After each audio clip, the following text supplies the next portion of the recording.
Savannah, Georgia, a port city known for its rich history, and the many people who come to visit who would probably never imagine that just an hour's drive north off a country road, one of 9 space tracking facilities operated by 5 Rivers Services is monitoring the Earth's orbits.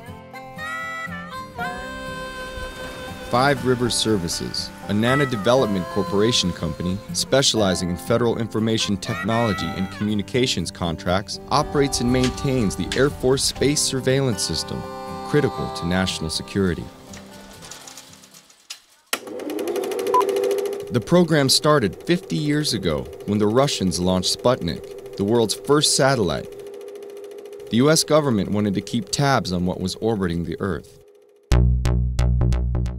Georgia's Tattnall Station is one of 9 monitoring sites that 5 Rivers operates across the country's 33rd parallel, from Georgia to California, also known as the Fence.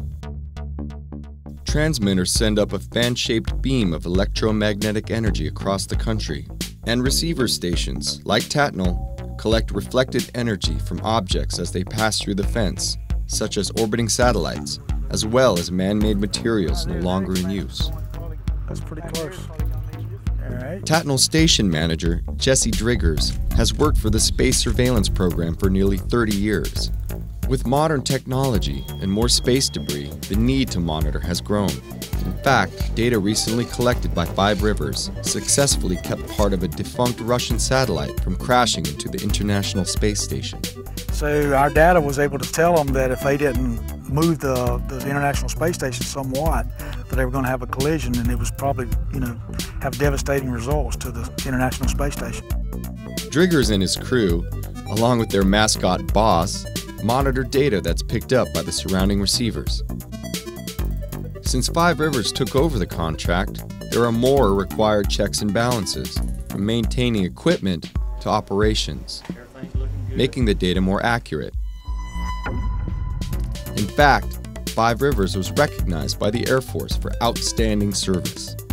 Advanced equipment detects objects as small as a basketball and as far away as 15,000 miles. Technicians send all the data to headquarters in Virginia, where it's analyzed and those unknown objects hopefully accounted for, a vital part of our nation's security. I think knowing what all other countries are capable of putting up there and us not knowing, such as anything spy satellite or anything like that, I think it keeps us in the forefront of being a world power. Not an easy job, but NANA's 5 Rivers Services is doing its part to ensure that our country's future is as strong as its past.